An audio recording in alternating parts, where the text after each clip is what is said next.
Dear सज्जनों, नमस्कार, जय हिंद। मैं डॉक्टर टी.सी. राव और आप देख रहे हैं सोल्जर वॉइस।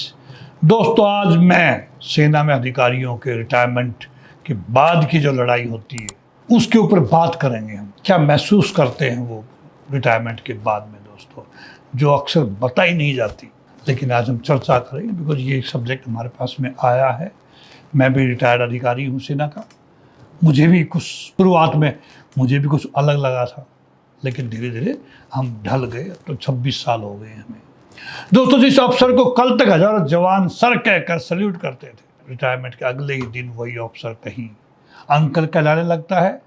ये सिर्फ एक शब्द का बदलाव नहीं है दोस्तों, ये पूरी पहचान का बदलने की कहानी है। आज की इस वीडियो में बात करेंगे रिटायरमेंट के बाद वेटरन्स के सामने आने वाली असली चुनौतियों की, यानी पूर्व सैनिक के सामने आने वाली असली चुनौतियों की समाज के अंदर।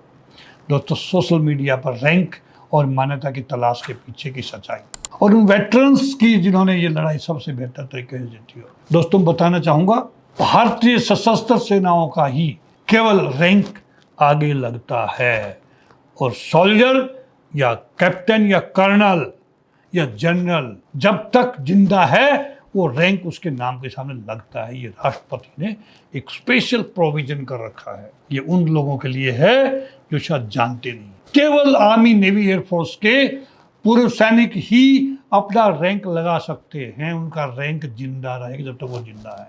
नमस्कार दोस्तों, मैं डॉक्टर टी.सी. और आप देख रहे हैं सोल्जर वॉइस। आज की ये वीडियो दोस्तों एक सेना अधिकारी के बेहद ईमानदार लेख पर आधारित है, जिसमें उन्होंने वो बात कही है जो शायद बहुत कम वेटरन्स खुलकर कहते हैं। एक लंबा और अनुशासित करियर जहां सैकड़ों, कुछ चुनिंदा लोगों के लिए हजारों जवान आपके आदेश का पालन करते थे और फिर अचानक वो दुनिया बदल जाती है दोस्तों, जहां कोई आपकी कमान लेने को तैयार नहीं। अधिकारी इसे पहचान का संकट कहते हैं, रिलेवेंस खोने का एहसास। कुछ वेटरन उन लोगों से मान्यता की तलाश में रहते हैं जिन्हें कभी उन्होंने कमांड किया, ट्रेन किया, कुछ और जिन्होंने अपने पेंशन में खुद को व्यस्त रखा है। दोनों किस्म के लोग हैं दोस्तों। वो भी अपने काम की सराहना चाहते हैं। ये कोई कमजोरी नहीं है दोस्तों, ये बस इंसानी स्वभाव है। हर आदमी चाहता है कि उसने अगर देश के लिए कुछ किया है तो लोग उसकी चर्चा करें, सराहना करें। जब एक अनुशासित और पहचान भरी जिंदगी अचानक शांत हो जाती रिटायरमेंट के बाद में दोस्तों, एक दिलचस्प बात सेना अधिकारी ने कही है। आर्मी में एक चेन ऑफ कमांड होती है दोस्तों, लेकिन सोशल मीडिया में नहीं। उन्होंने देखा है कि कुछ वेटरन जब किसी लॉजिक या तथ्य से घिर जाते हैं तो अपनी रैंक के पीछे छिप जाते हैं, बजाय बहस का सामना करने के लिए। और फिर वो पुरानी यादों में जीने की आदत, जब मैं कमांड कर रहा था या मेरे जमाने में, कर्नल साहब साफ कहते हैं, पुरानी उपलब्धियां सम्मान के हकदार हैं। यस, मैं भी मानता हूं दोस्तों, लेकिन इसका मतलब ये नहीं कि आज जो कुर्सी पर बैठे हैं उन्हें कमतर आका जाए। आर्मी जैसे संस्थाएं अपनी ताकत के साथ, नई लीडरशिप के साथ आगे बढ़ती रहती है दोस्तों।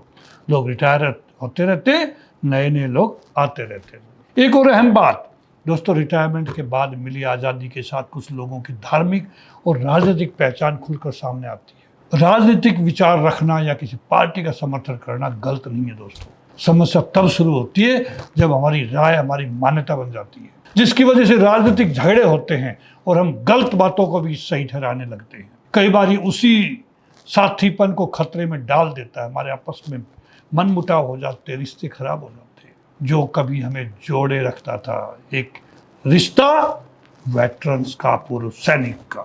सबसे प्रेरणादायक हिस्सा दोस्तों ये है इस कहानी का कि बहुत से वेटरन्स इस सबसे ऊपर उठकर जीते हैं। वो शालीनता और परिपक्वता के साथ नई जिंदगी में ढल जाते हैं। वो ग्राउंडेड रहते हैं, राजनीतिक रहते हैं, पॉलिटिकल। जो सेना में थे, सेना से आने के बाद में भी अपॉलिटिकल रहते हैं और उस संस्था के प्रति कृतज्ञ रहते हैं जिसने उन्हें इतना कुछ दिया, यानी अपने defence policies, army, navy, air force, उसने बहुत कुछ दिया है हमें। वो कड़वाहट पीछे छोड़ देते हैं और चुपचाप अपने परिवार, दोस्तों, समाज के लिए योगदान देते रहते हैं।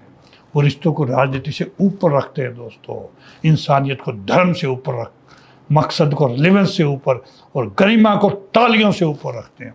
दोस्तों, असल में यही वो लोग हैं जिनकी वजह से समाज में वेटरन्स का सम्मान बना रहता है। और उन्हें भी नहीं भूलना चाहिए जो चुपचाप अपने दूसरे कैरियर में उत्कृष्टता हासिल करते हैं। फौज से आने के बाद में सेकंड कैरियर, यंग एज में फौज से पेंशन आ जाते हैं। दोस्तों एक याद दिलाता है कि हमारी फौजी बिरादरी का कोई मुकाबला नहीं है आज बाहर, जो कॉर्पोरेट सेक्टर हो, जो पॉलिटिक्स हो, कहीं पे भी पूरे सैनिक अलग ही दिखाई देता है। दोस्तों शायद असली चुनौती यही स्वीकार करना है कि रिटायरमेंट के बाद की जिंदगी एक अलग लय होती है। दोस्तों एक अलग तरह की होती है। सबसे बेहतरीन वेटरन्स ने दिखाया है कि रिटायरमेंट के बाद का मकसद रैंक, मान्यता या रिलेवेंस से नहीं आता है, वो आता है संतोष से। आप कितने कंटेंटेड हो इस पर डिपेंड करता है। दोस्तों शायद रिटायरमेंट का मतलब रिलेवेंस नहीं बल्कि खुशी और खुद के साथ शांति है। अगर आप या आपके परिवार में कोई वेटरन है तो वीडियो उनके साथ जरूर शेयर कीजिएगा और कमेंट में बताइए आपका इस विषय पर क्या अनुभव है।